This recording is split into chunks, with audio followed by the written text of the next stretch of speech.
जब युद्ध होते हैं तो गिनती नहीं की जाती, जब युद्ध होते हैं तो अनुमान नहीं लगाए जाते, सिर्फ शौर्य की गाथाएं गाई जाती हैं ताकि वीरों का मनोबल बढ़ा रहे। नमस्कार दोस्तों, आइए चर्चा करते हैं फिर से एक नए वीडियो में। लेकिन टॉपिक रहेगा हमारा नेहा सिंह राठौर।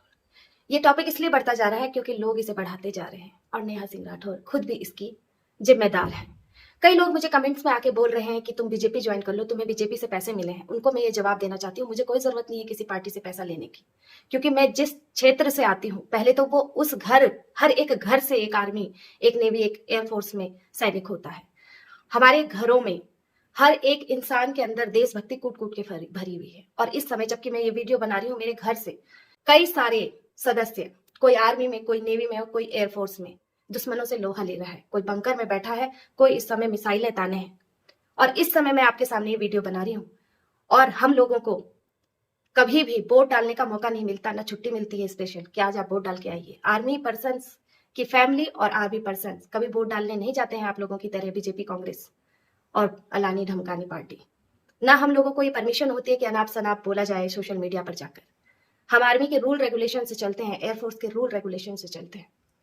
और एयरफोर्स की फैमिली होने के नाते मुझे इन लोगों पर गुस्सा आता है और बहुत ही मन में दुख होता है, तब मुझे ये वीडियोस बनानी पड़ती है। और आप लोगों के ये कमेंट्स कि मुझे बीजेपी ज्वाइन कर लेनी चाहिए, मैंने पैसे लिए हैं, इस बात से मैं और ज्यादा आहत होती हूँ कि कैसे हमारे दो देश के लोगों की मेंटेलिटी हो गई है इन चंद लोगों की वजह से, जो ये सोचने पे मजबूर करते हैं, जो चंद पैसों के लिए कुछ भी अपने विचार इस दुनिया में फैलाते रहते हैं, जिसका बहुत ही बड़ा खामियाजा हमारी एयरफोर्स, नेवी और आर्मी की फैमिलीज को भुगतना पड़ता है।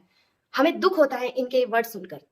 जिस समय सेना में, युद्ध में एक सिपाही जाता है तो अपनी सरकार के भरोसे ही जाता है, चाहे वो इंदिरा गांधी हो, चाहे राहुल गांधी आज होते, चाहे मोदी, सबके भरोसे हमारे सैनिक वहां सरहदों पर बैठे अपनी सरकार के भरोसे। चाहे सरकार में कोई भी चेहरा होता, हमें कोई फर्क नहीं पड़ता, लेकिन देश होना चाहिए। देश के प्रति जो हमारी समर्पित भावना है, उसकी वजह से आज हमारी फैमिलीज अपने घर वालों को माथे पर टीका लगाकर भेजते हैं कि विजयी भव, और मन में हमारे वो जज्बा है कि देश के लिए कुछ भी कर दिखाई। फैमिली भी सेक्रीफाइस करती है और जो सैनिक है वो तो है ही।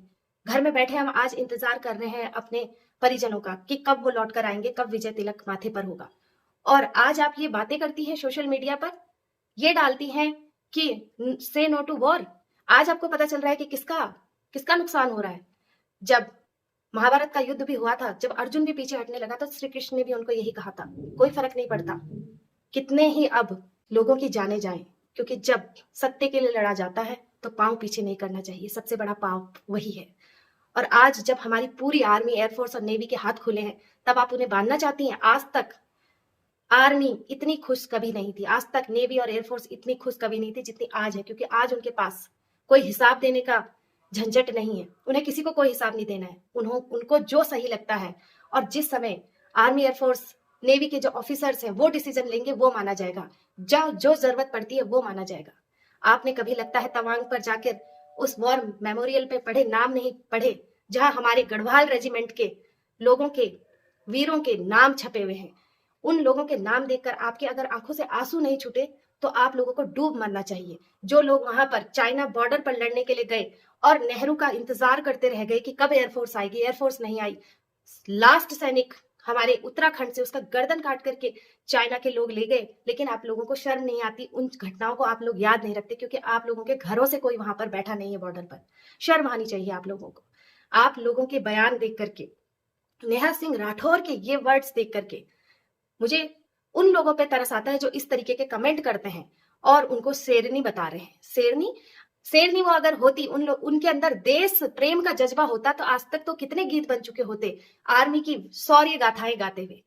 और इन्हें देशद्रोही कहना बहुत ही गलत बात है। देशद्रोही नहीं कहना चाहिए इनको, इन लोगों को दलाल कहना चाहिए, क्योंकि इन लोगों को लालच है। इनमें देशद्रोही की भी एक थीम होती है, उनका भी एक माइंडसेट होता है कि जिस वजह से कॉन्सेप्ट है कि इस वजह से उनको ये करना पड़ रहा है। लेकिन जो दलाल लोग होते हैं, इन लोगों को केवल पैसा और पैसा होता है, जिधर पैसा उधर ही है।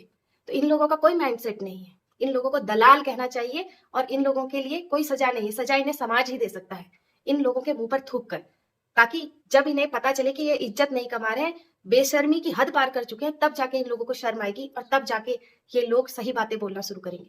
इससे अच्छा तो तेजस्वी यादव है, जो अपनी कम से कम कैसे ही सही लेकिन उसने अपनी फोटो तो डाली अपने एयरफोर्स की ड्रेस में कि मुझे भेज दो। इतनी हिम्मत तो करी। इससे अच्छे तो राहुल गांधी है, इससे अच्छे तो विपक्ष के हर एक नेता है जिन्होंने ये बोला कि हम सेना के साथ हैं, हम देश के साथ हैं, हम सरकार के साथ हैं, फैसला कर दो। यही बात हम सुनना चाहते हैं हर किसी के मुंह से। तब हमारी फैमिलीज को, हमें और जो हमारे बॉर्डर पे गए हुए हैं हमारे घर के सदस्य, उन लोगों को राहत आएगी कि पूरा देश हमारे साथ है। और इन लोगों को, जो ये रवीश और इस तरीके के लोग हैं, किस किस तरीके की ये पत्रकारिता कर रहे हैं। आप लोग कहते हैं कि ये दिखाए, सत्य बोल रहे हैं, हम सत्य बोल रहे हैं, हम जवाब चाहते हैं। ऐसी परिस्थिति में आप जवाब चाहते हैं जब युद्ध सर पर खड़ा है, तब आपको जवाब चाहिए। ऐसी स्थिति में जब सेना का मनोबल बढ़ाना है, हम उनके परिजनों का मनोबल बढ़ाना है, उस समय आप युद्ध में कितना खून बह गया उसकी गिनती करवाना चाहते हैं। जब युद्ध होते हैं तो गिनती नहीं की जाती, जब युद्ध होते हैं तो अनुमान नहीं लगाए जाते, सिर्फ शौर्य की गाथाएं गाई जाती हैं ताकि वीरों का मनोबल बढ़ा रहे। आप लोगों के कायरों वाली हरकतें करना चाहते हैं इस समय युद्ध में। जिस समय तक हम विजय प्राप्त नहीं करेंगे, तब तक हमने भी कहा है और हमारे परिजनों ने भी कहा है कि हम वापस नहीं आएंगे जब तक भारत का झंडा वहां ना फहरा दे। और इस समय पर ऐसी बातें करने वालों को डूब मरना चाहिए और इनका सपोर्ट करने वालों को और डूब मरना चाहिए। नमस्कार, जय हिंद।